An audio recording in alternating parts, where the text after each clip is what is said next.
I was standing in my kitchen when the text came through.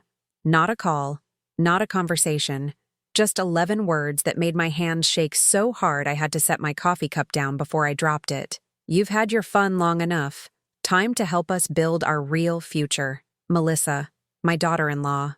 Before we continue, comment where you're watching from and subscribe to the channel. We'd love to see how far our stories are reaching. The woman who hadn't spoken to me in 10 years, except to ask for money she never intended to pay back.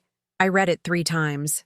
Then I scrolled up to see what I'd missed. There was a longer message above it, sent at 6:47 in the morning while I was still asleep. Melissa had never been an early riser. This was calculated.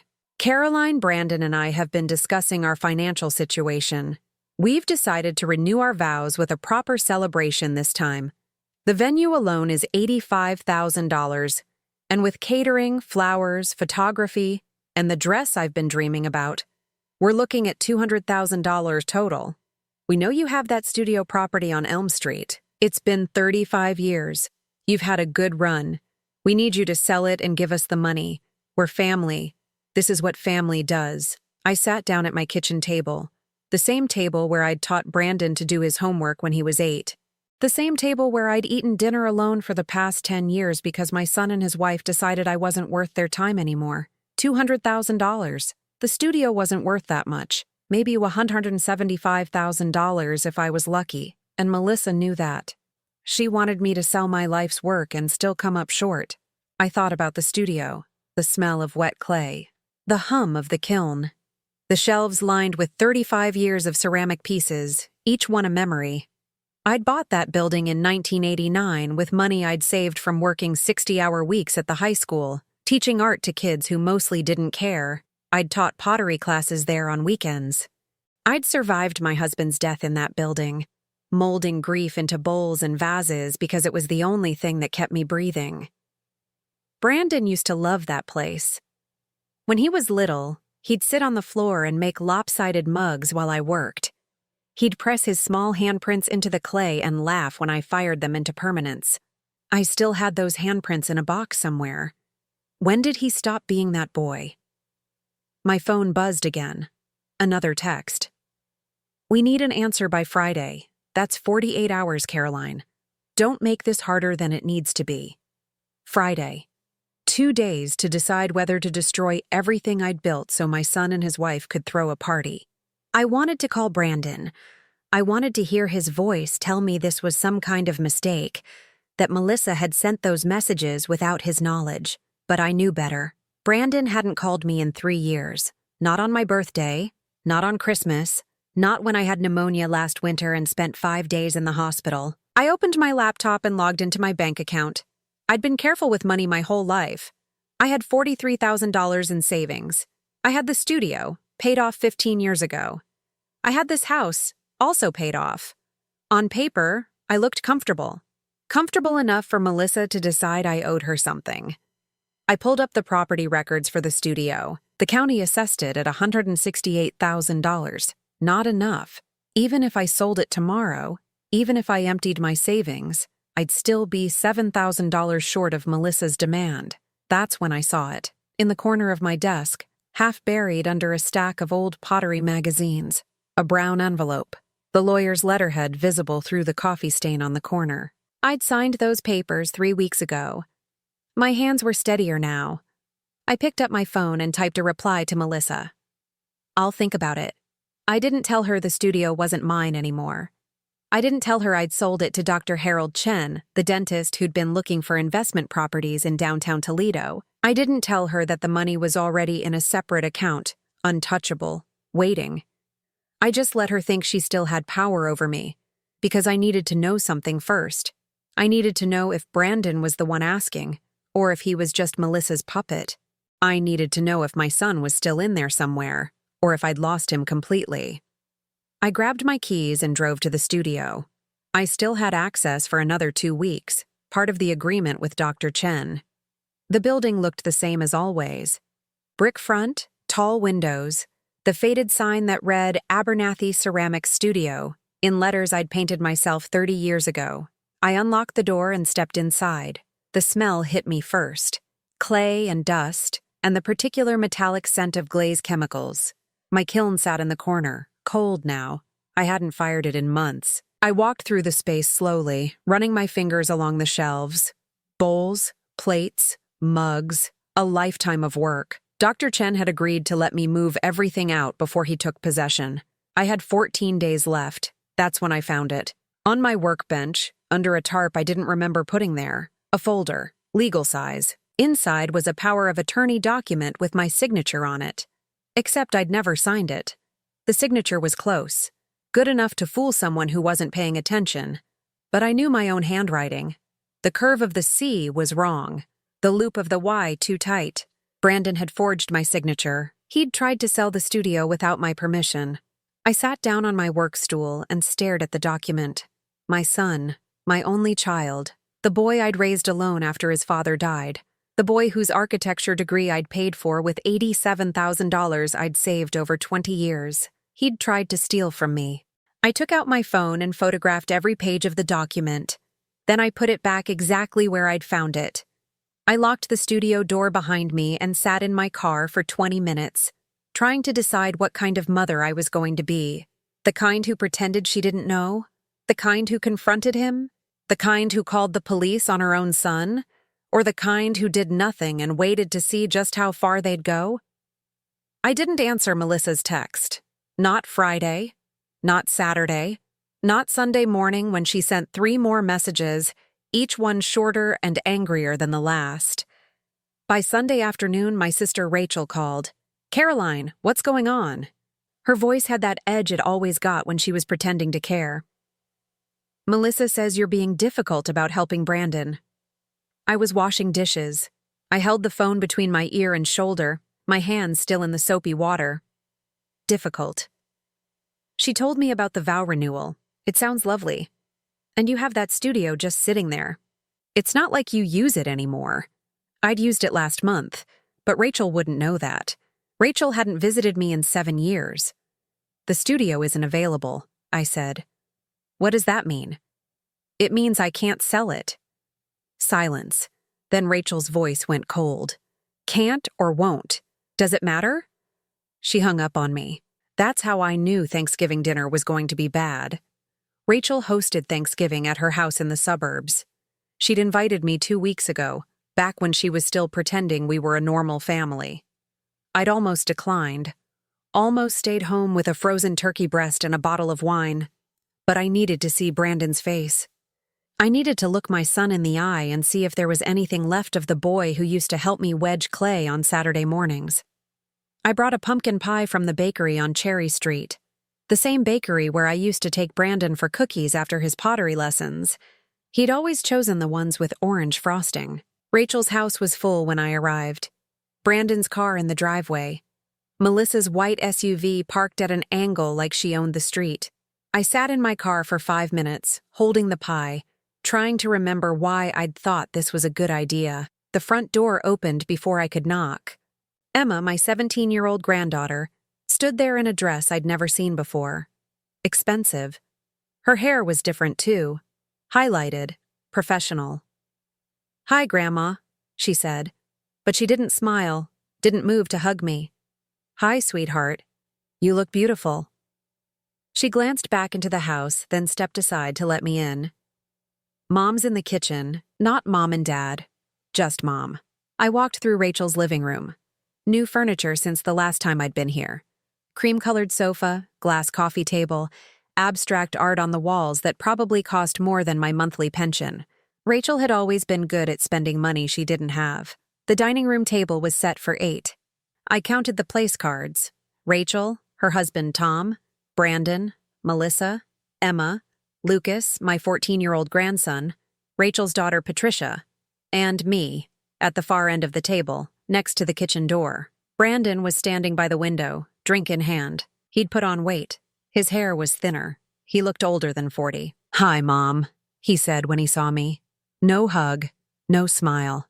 Brandon. Melissa emerged from the kitchen wearing a black dress that probably cost what I spent on groceries in 3 months. She had a glass of wine in each hand. She gave one to Rachel and took a long sip from the other. "Caroline," she said. "So glad you could make it." On the way she said my name, like it tasted bad. Melissa, did you think about what we discussed? Everyone in the room went quiet. Rachel stopped arranging napkins. Brandon stared at his drink. Emma disappeared upstairs. I told you, I said. The studio isn't available. Melissa's smile was sharp. That's not what the property records say. Your name is still on the deed. So she'd checked. Of course she'd checked. The property records take time to update, I said. What does that mean? Brandon finally looked at me. His eyes were hard. When had they gotten so hard? It means I sold it 3 weeks ago. The room exploded. Rachel dropped a fork. Melissa's face went white, then red. Brandon set his drink down so hard the glass cracked. You what? Melissa's voice was shaking. You sold it? Without telling us? I didn't realize I needed your permission to sell my own property. We're your family. Rachel's voice was high and tight. You can't just make decisions like that without talking to us. I haven't talked to you in 7 years, Rachel. That's not fair. Neither is expecting me to fund your son's party. Brandon stepped forward. Mom, we needed that money. No, I said. You wanted that money. There's a difference. Who did you sell it to? Melissa's hands were shaking. We can make them a better offer. We can fix this. Dr. Harold Chen. And no, you can't. The dentist? Rachel looked horrified. You sold it to a dentist? He's an investor. He paid fair market value. How much? Brandon's voice was quiet now. Dangerous. That's between me and Dr. Chen. How much, Mother? I'd never heard him use that tone with me. Never. Enough, I said. Melissa's wine glass hit the wall. Red wine splattered across Rachel's cream sofa, dripping onto the hardwood floor. Everyone froze. You selfish bitch, Melissa said. Her voice was calm now. Too calm. You had one chance to do something good for this family, and you threw it away. You sold that stupid building to a stranger instead of helping your own son. Melissa, Brandon said. But he didn't move toward her, didn't tell her to stop. She chose clay over her own grandson's college fund. Melissa was warming up now, performing. She chose pottery classes over Brandon's future. And now she's choosing some dentist over her own family. I paid for Brandon's college, I said quietly. $87,000. Every penny I'd saved for 20 years. That was your job, Melissa said. That's what parents do. And what do children do? I looked at Brandon. When's the last time you called me? He didn't answer. When's the last time you asked how I was? When's the last time you visited? You're always working, he mumbled. I had pneumonia last winter. 5 days in the hospital. You didn't call. Rachel cleared her throat.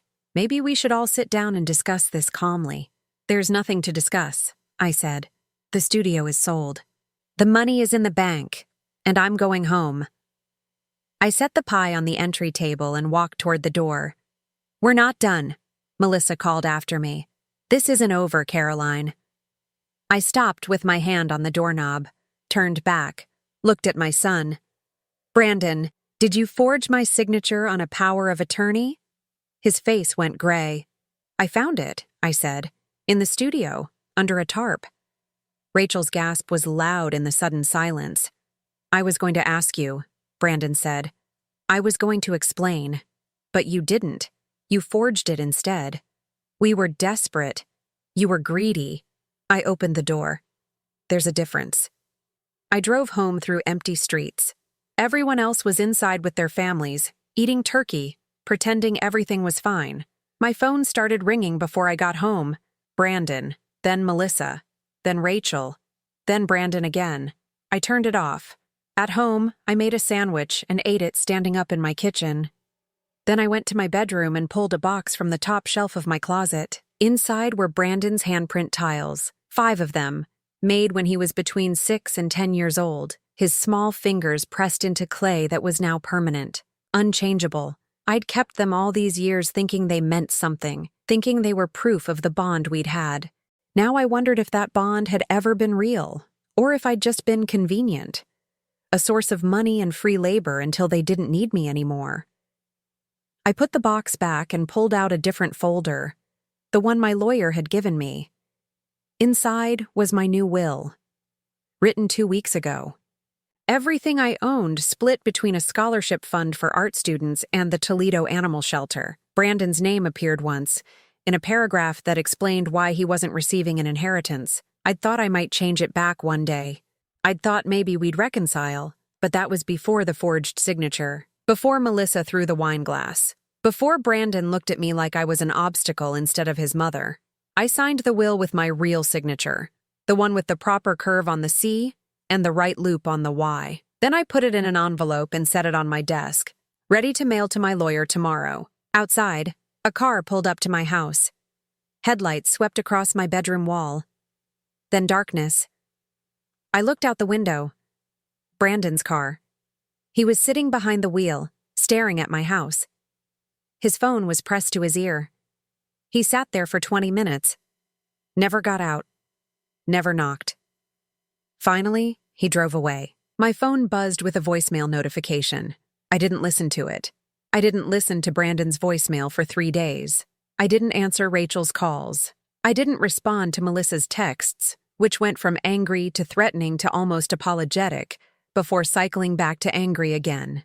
Instead, I went to the studio every morning at 8 and stayed until dark.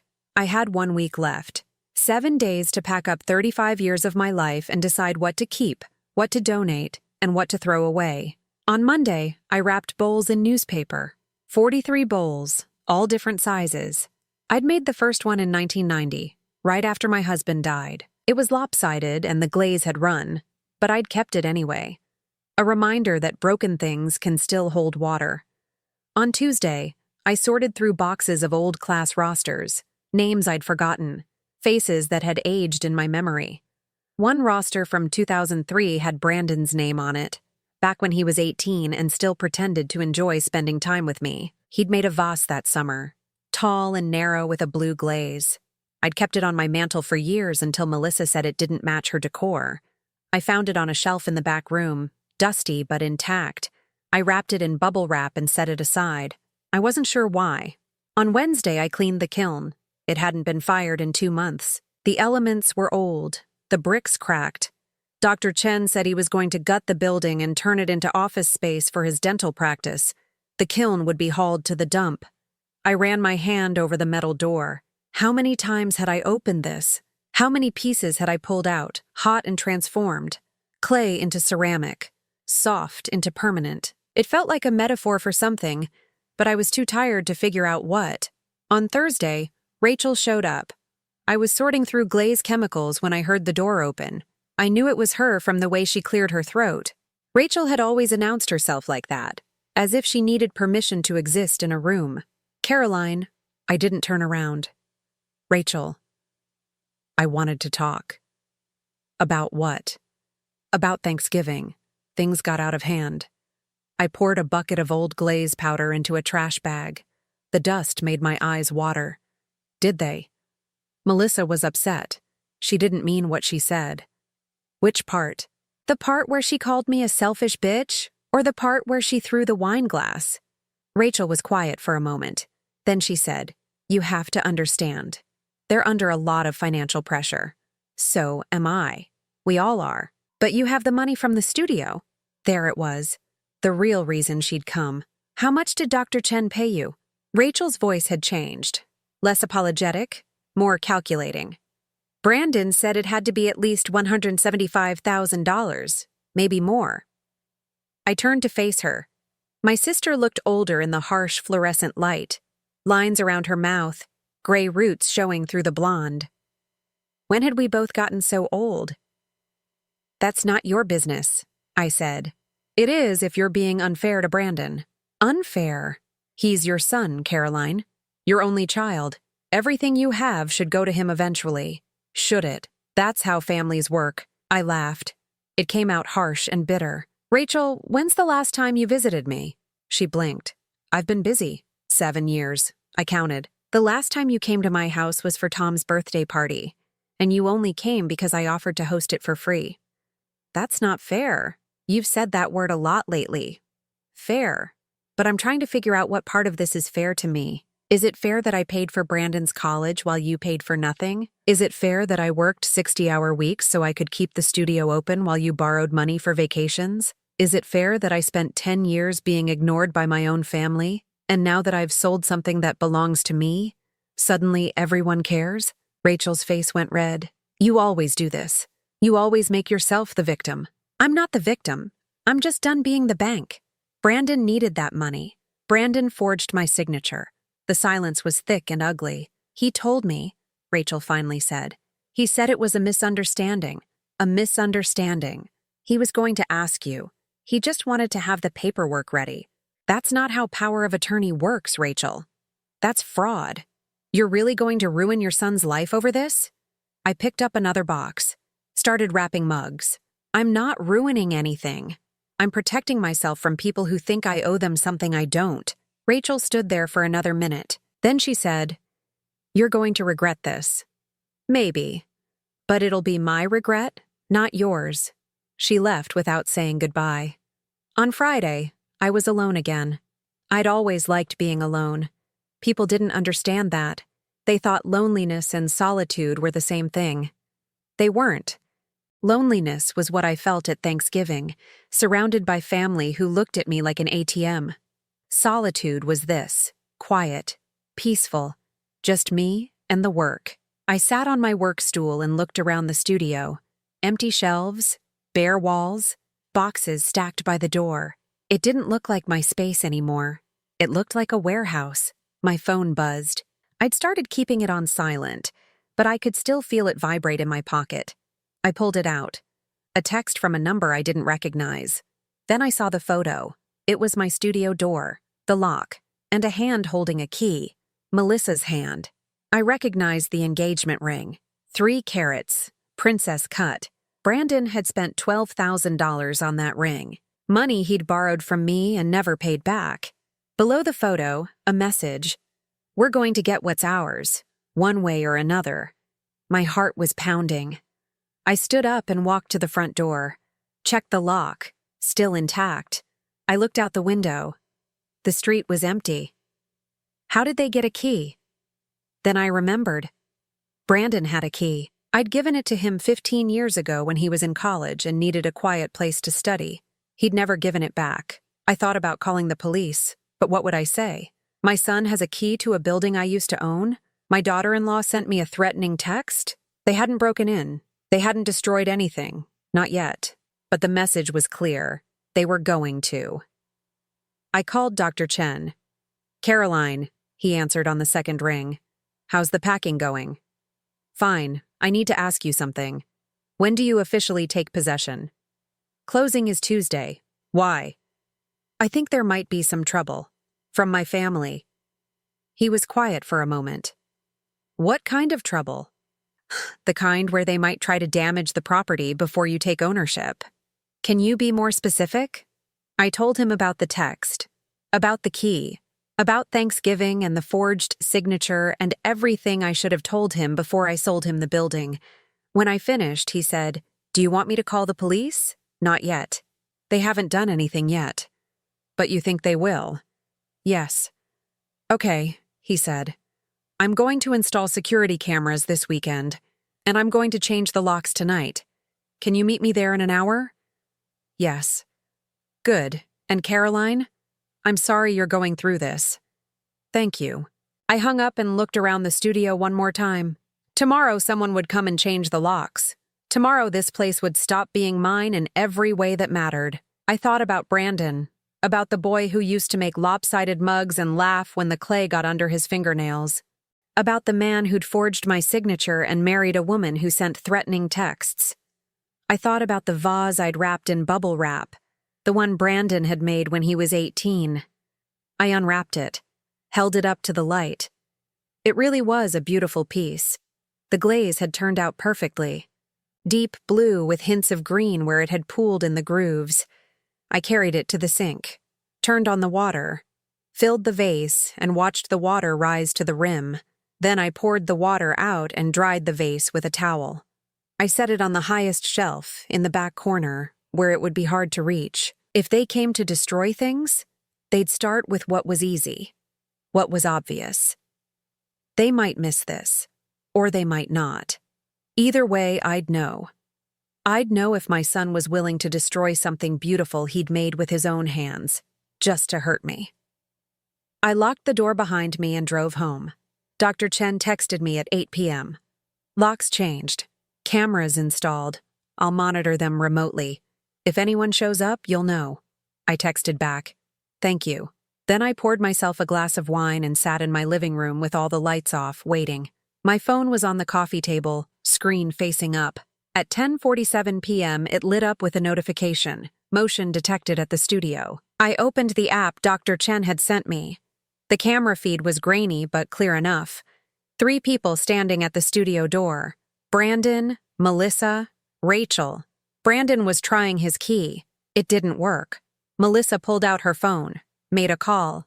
30 seconds later, my phone rang. Brandon's number. I didn't answer. I just watched them on the camera, standing in the cold, trying to figure out why the locks had changed. Finally, they gave up and left. But I knew they'd be back.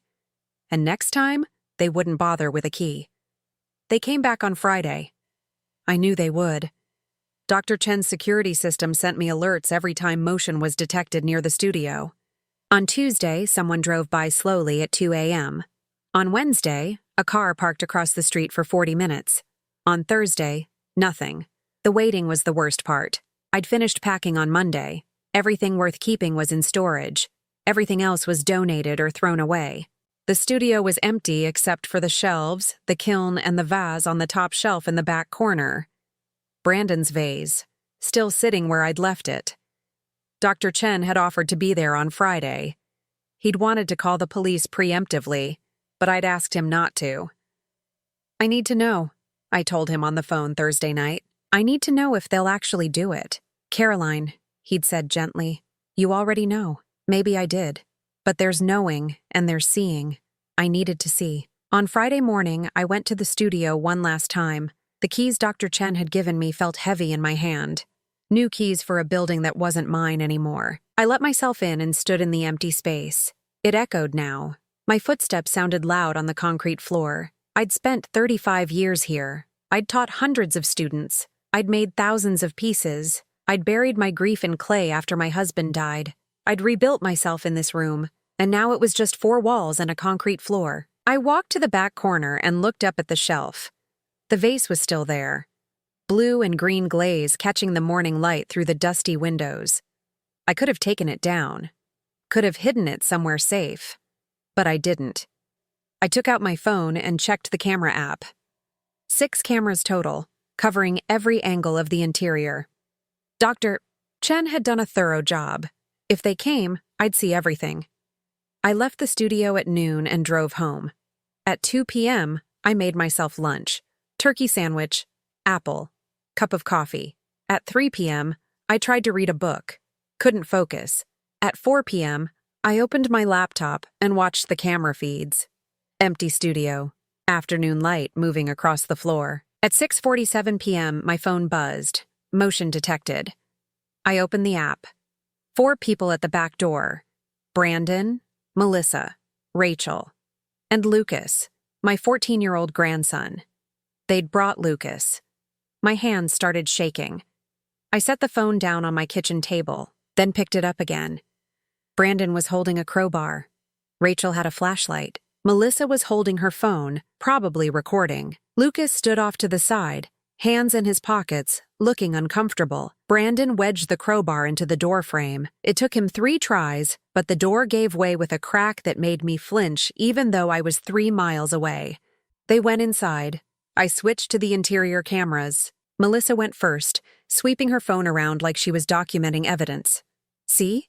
Her voice came through tinny on the speakers. Empty. She cleared it all out. Probably sold everything valuable. There's nothing here, Rachel said. She sounded disappointed. Brandon walked through the space slowly. He stopped in front of the kiln, put his hand on the door. I learned how to fire this when I was 12, he said quietly. Who cares? Melissa's voice was sharp. She sold it anyway. She chose money over family. She sold it for $175,000 minimum, Rachel added. Probably more, and she's not sharing any of it. Lucas was standing near the door, looking at his phone. Mom, can we go? This feels wrong. Your grandmother made it wrong, Melissa said. We're just making it right. Brandon picked up a piece of broken shelf that had been left behind. He turned it over in his hands. She used to let me help her build these shelves, he said. I was 16. She paid me $10 an hour. Stop being nostalgic. Melissa snapped. She owes us. She owes you. You're her only child and she's cutting you out of everything. Is she? Brandon looked around. Or did I cut myself out? Don't start with this, Rachel said. We came here for a reason. Melissa pulled something from her bag. A can of spray paint. Red.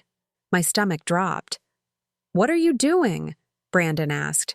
Making a statement. She shook the can, started spraying on the wall. Large, ugly letters. Selfish bitch. Rachel laughed.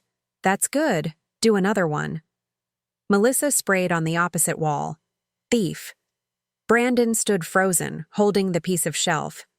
Come on, Melissa said. She handed Rachel the spray paint. Your turn.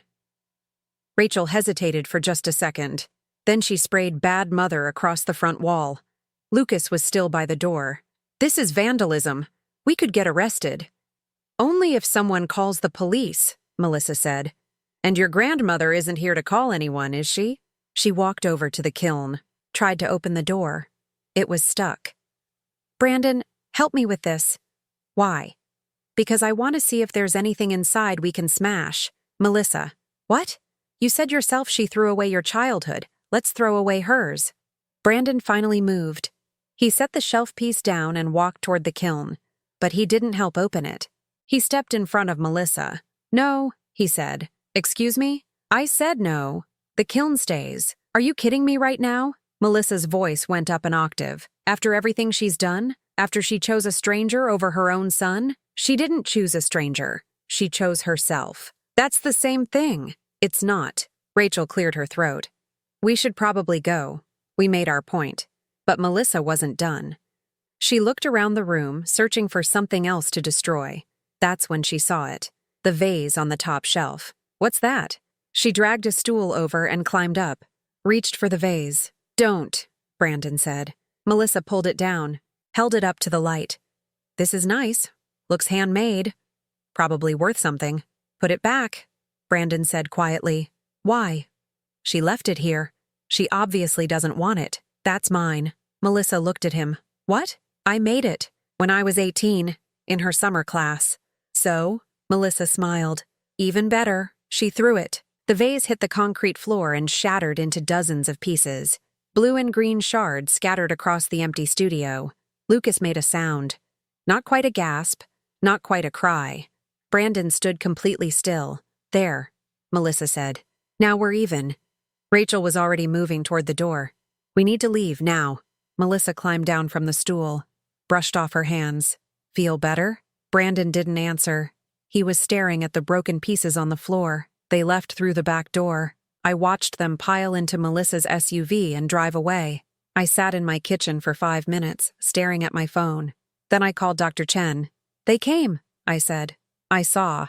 I was monitoring remotely. I already called the police. You what? Caroline, they broke in. They vandalized the property. They destroyed something. That's multiple crimes on camera. But Brandon tried to stop them. I saw that too. But he broke in with them. He's still culpable. My doorbell rang. That's probably the police, Dr. Chen said. I gave them your address. They'll need a statement. I hung up and went to the door. 2 officers stood on my porch, a man and a woman, both young enough to be my students. Mrs. Abernathy, we need to talk to you about an incident at 412 Elm Street. I let them in. They showed me stills from the camera footage. Brandon with the crowbar, Melissa with the spray paint, Rachel laughing, Lucas looking uncomfortable. Do you know these people? The female officer asked. Yes. Can you identify them for the record? I looked at the photos. At my son's face in grainy black and white. That's my son, Brandon Abernathy. His wife, Melissa Abernathy. My sister, Rachel Klein. And my grandson, Lucas Abernathy. The male officer wrote it all down. Dr. Chen is pressing charges for breaking and entering and vandalism. The damage is estimated at $2,500 for the door and wall repairs. He wants to know if you'd like to press additional charges. I thought about the vase, about Brandon's face when it shattered. What kind of charges? Destruction of personal property. The vase. How much was it worth? The female officer asked gently. I almost laughed. How much was it worth? What's the value of a summer afternoon? Of a boy's concentration as he learned to center clay on the wheel? Of a mother's pride when the piece came out of the kiln perfect? I don't know, I said. Maybe $100? We can add that to the report. They took my statement, told me someone from the prosecutor's office would be in touch, left me their cards. At 9:22 p.m., my phone rang. Brandon's number. I answered. Mom. His voice was wrecked. Mom, the police were just here. They arrested Melissa. They said you identified us. I did. They arrested Rachel too, and they took Lucas to the station. They're calling social services because he's a minor and we committed crimes in front of him. I know. Mom, please, we need your help. We need you to tell them it was a misunderstanding. We need you to drop the charges. No. Mom, you broke into a building. You vandalized it. You destroyed something I loved. And you did it all while your 14-year-old son watched. I tried to stop her. I told her not to break the vase. But you didn't stop her. You just stood there. He was crying now. Please. Melissa's bail is $5,000. Rachel's bail is $5,000. They're going to keep Lucas overnight unless someone posts bail for me so I can get him. How much is your bail? $10,000. Because of the crowbar. They're calling it breaking and entering with a tool. $20,000 total. I had it. I had the money from the studio sale sitting in my bank account. Mom, please. I know I messed up. I know I've been terrible. But Lucas is scared and Melissa is freaking out and I just need help this one time. This one time, I repeated. Yes. What about the 100 other times, Brandon? What about the forged signature? What about the 10 years of silence? What about demanding I sell my studio for your party? I'm sorry. I'm so sorry. I'll do better. I swear, I'll do better. You won't, I said. Not until you face consequences. Not until you understand that I'm not your safety net anymore. I'm not your ATM. I'm not your solution. What are you saying? I'm saying no. Figure it out yourself. I hung up. He called back immediately. I didn't answer. He called 6 more times. Then the calls stopped. I sat in my dark kitchen and cried for the first time since this started. Not for Brandon, not for the vase, not for the studio. For the 35 years I'd spent believing that if I just gave enough, loved enough, sacrificed enough, I'd get something back. I was done believing that now. I didn't sleep that night. I sat in my kitchen drinking coffee and watching my phone light up with notifications, texts from numbers I didn't recognize, voicemails from Rachel, 3 missed calls from Emma. At 6 a.m., someone knocked on my door. I looked through the peephole. Emma, my granddaughter. She was still wearing her clothes from yesterday, mascara smudged under her eyes. I opened the door. Grandma. Her voice cracked. Can I come in? I stepped aside. She walked past me into the living room and collapsed on the sofa. She looked exhausted. Where's Lucas? I asked. With a foster family, for now. They said someone from the family has to post bail for Dad before Lucas can go home. She looked up at me. Why didn't you help him? Did your mother send you here? No, she's still in jail. They set her bail hearing for Monday. Emma's eyes filled with tears. Grandma, I don't understand. Why are you doing this? I sat down in the chair across from her. Did you know they were going to break into the studio? No. Did you know about the forged signature? She hesitated. Mom mentioned something about paperwork, but I didn't know it was forged. Your mother tried to make me sell my studio to pay for a party. When I said no, your father forged my signature to try to sell it anyway. When that didn't work, they broke in and destroyed it. That's why I'm doing this. But Lucas was there. He saw everything. He's traumatized. I know. And I'm sorry he had to see his parents commit crimes, but that's not my fault. That's theirs. Emma wiped her eyes. Can you at least help with Dad's bail so Lucas can come home? How much do you have saved? What? You're 17. You have a job at Starbucks. How much do you have in your bank account? I don't know, maybe $800? And you're asking me to spend $10,000 to bail out your father. He's your son. And Lucas is his son. Where's the money your parents have been saving? Where's the $200,000 they wanted for the party? Emma looked down. They don't have it. They were going to get loans. They were counting on you selling the studio to help pay it back. So they were going to throw a party they couldn't afford, using money I didn't agree to give them, and then expect me to help pay off the debt. They just wanted a nice celebration. At the cost of my entire life's work. Emma was quiet for a long moment. Then she said, "Grandma, can I ask you something?" "Yes." "Why did you really sell the studio?" I looked at her. At this girl who looked so much like Brandon had at that age. Same eyes, same stubborn chin. "I have cancer," I said. The words hung in the air between us. Emma's face went white. "What?" "Ovarian cancer. Stage 3. I was diagnosed 4 months ago." "But you look fine. I finished chemotherapy 6 weeks ago. The treatment cost $43,000 after insurance. I sold the studio to pay for it. Does Dad know?" "No. Why didn't you tell him?" "Because the last time I saw your father before Thanksgiving was 3 years ago. The last time he called me was 5 years ago to ask for money. I wasn't going to use cancer to manipulate him into caring." Emma was crying now. Really crying. "I'm so sorry." "It's not your fault. Are you okay? Are you in remission?" "The scans last week were clear, but I have to go back every 3 months for the next 2 years." "Grandma, I didn't know. Nobody knew." That was the point. She wiped her face with her sleeve. If Dad knew, he wouldn't have done any of this. "Are you sure about that?" She opened her mouth, closed it. "I want to believe that. So do I." We sat in silence for a while. Then Emma said, "What should I do?" "About what?" "About Dad. About Lucas. About everything. That's not for me to decide. But you're the only one who can help." I stood up and walked to the window. The sun was coming up. Saturday morning. In another life, I'd be at the studio right now, preparing for my 9 a.m. class. "Emma, I'm going to tell you something your father should have told you years ago. You cannot save people who don't want to be saved. You cannot fix people who don't think they're broken. Your parents made choices. Bad choices. And now they have to live with the consequences. But Lucas is not your responsibility. He's theirs. He's 14. He's scared. Then maybe your father will figure out how to post his own bail." "How?" "He doesn't have $10,000. Then maybe he'll call his wife's parents. Maybe he'll borrow from friends. Maybe he'll sell something. I don't know.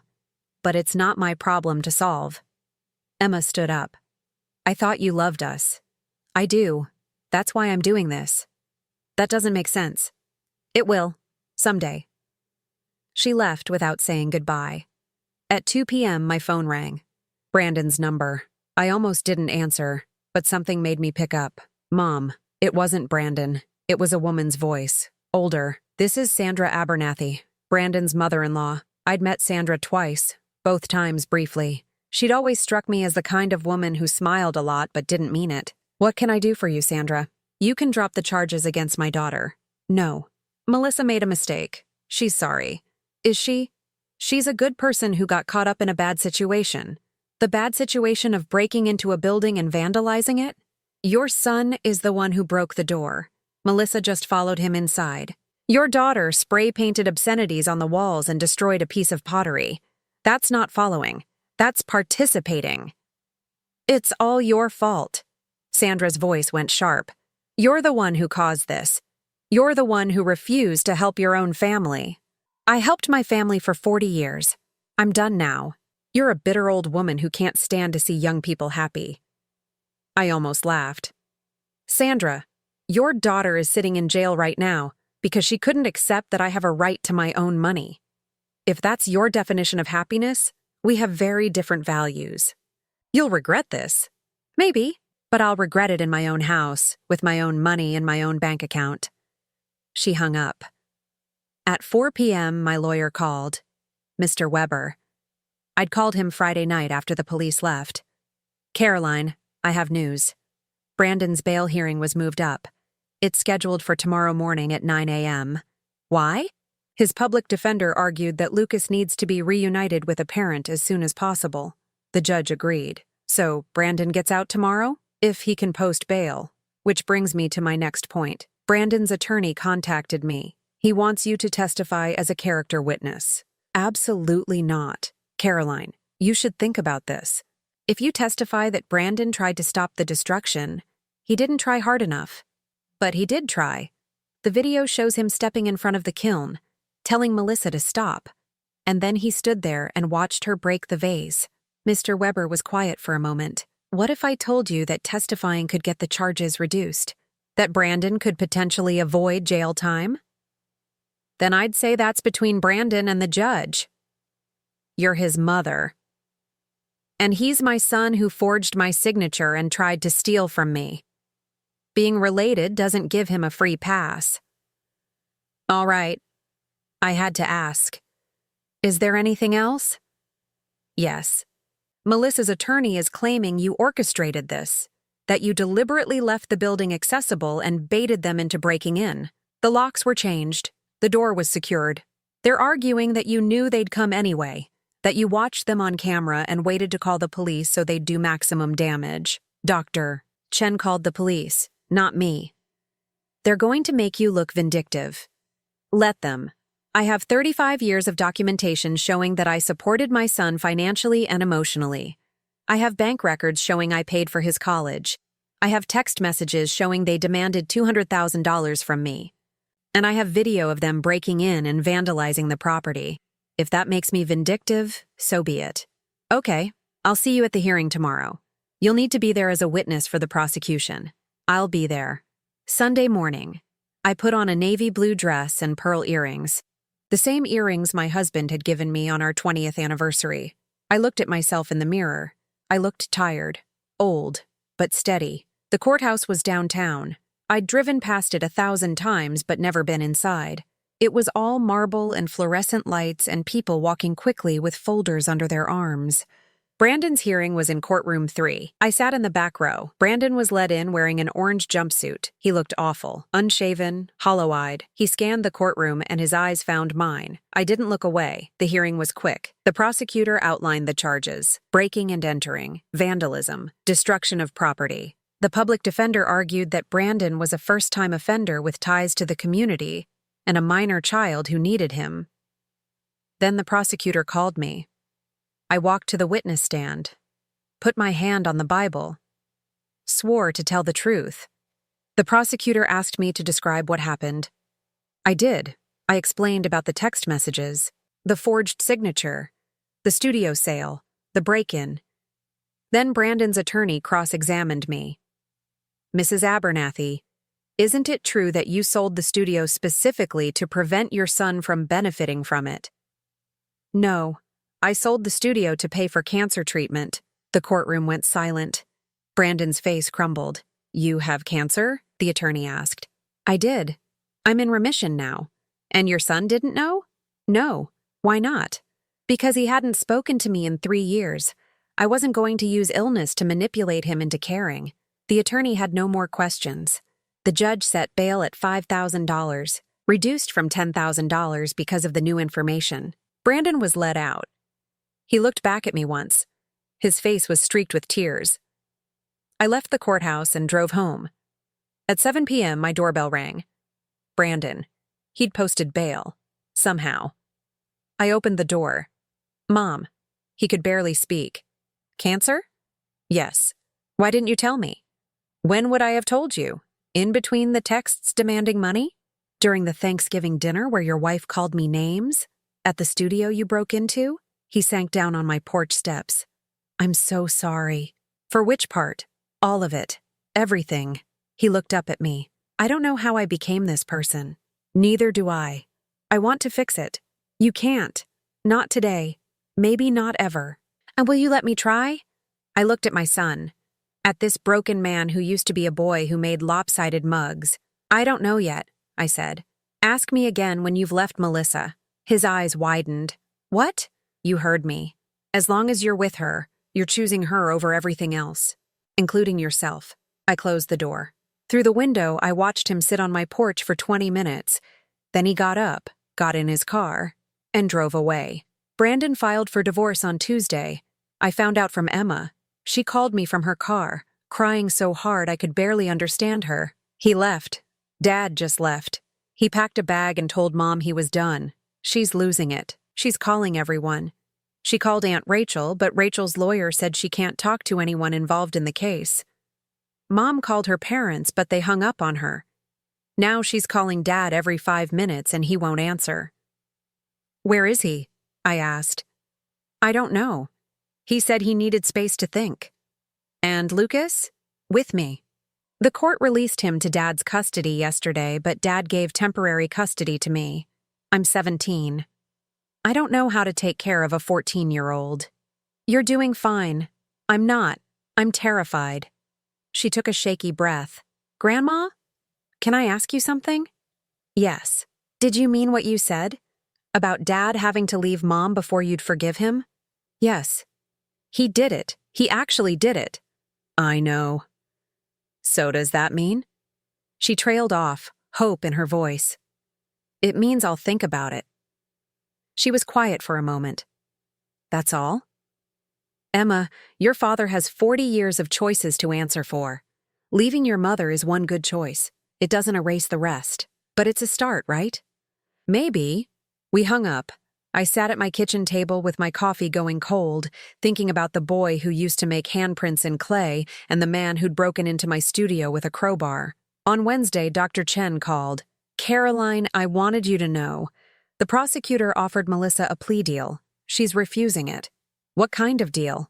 6 months in county jail, 2 years probation, and restitution for the damages. Her lawyer is advising her to take it, but she's insisting on going to trial. Why? She thinks she can convince a jury you orchestrated the whole thing, that you manipulated them into breaking in so you could have them arrested. I almost laughed. That's insane. I know, but she's committed to the narrative. Her attorney tried to explain that the video evidence is damning, but Melissa is convinced she can win. What about Rachel? She took the deal. 30 days in jail, 18 months probation, $1,000 in restitution. She'll serve her time starting next week. And Brandon? His case is separate because he's cooperating. The prosecutor is considering dropping it to misdemeanor trespassing if he testifies against Melissa. Will he? His lawyer thinks so, especially now that he's filed for divorce.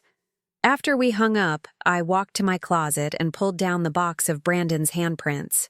5 tiles, 5 summers. I ran my fingers over the clay impressions.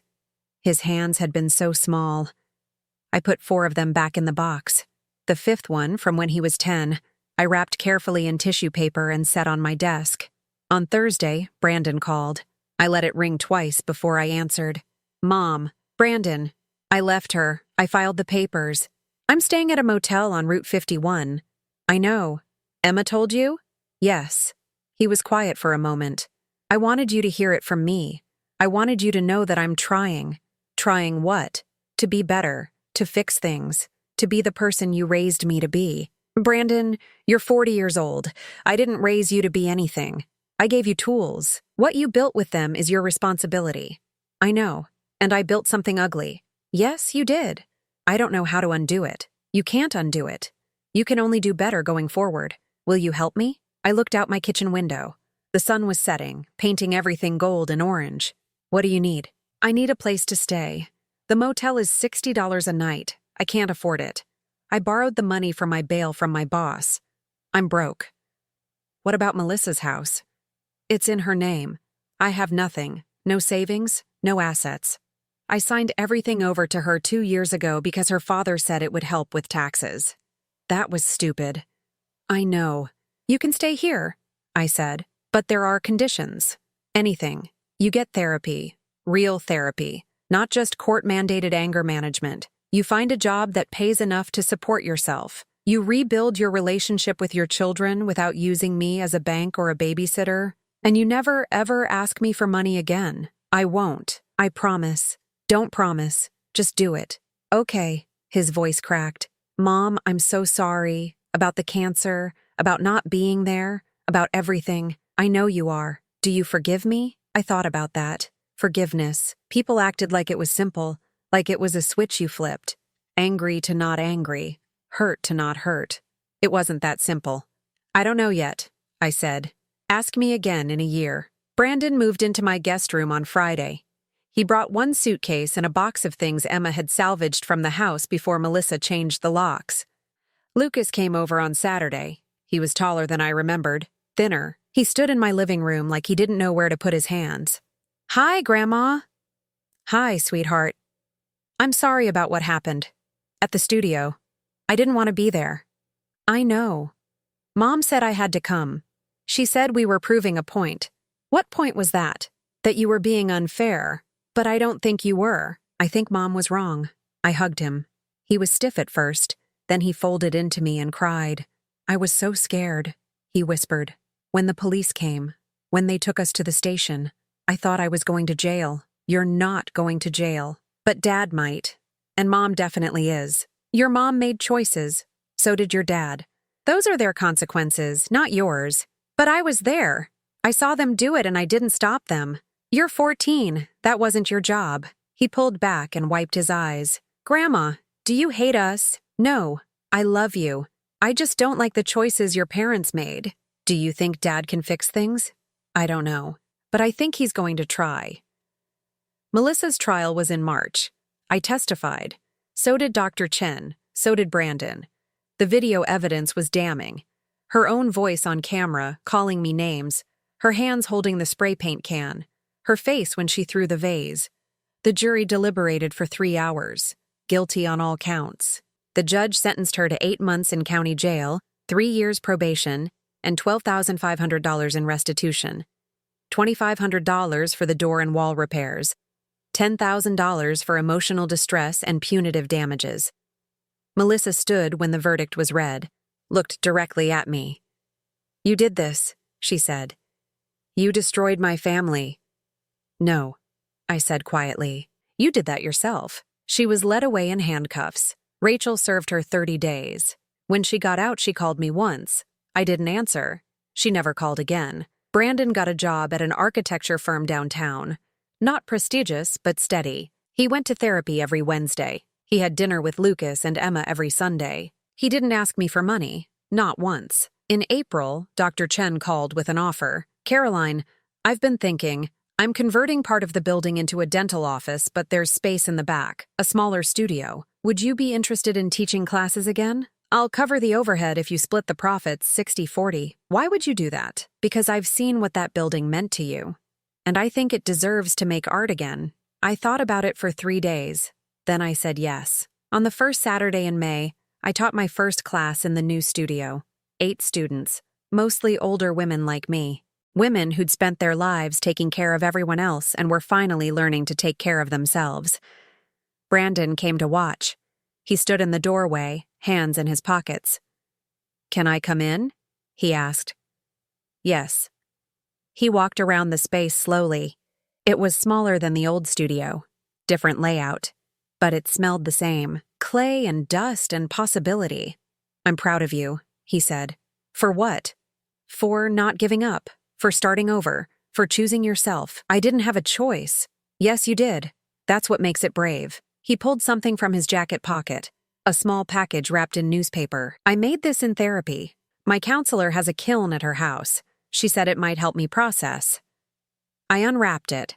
A bowl. Small and slightly lopsided. The glaze was uneven. Amateur. But it was his. It's not very good, he said. It's perfect. Will you keep it? I looked at my son. At this man who was learning slowly and painfully how to be better. Yes, I said. I'll keep it. That night, I sat in my kitchen with 2 bowls in front of me. The one Brandon had made when he was learning, and the one he'd made while trying to heal.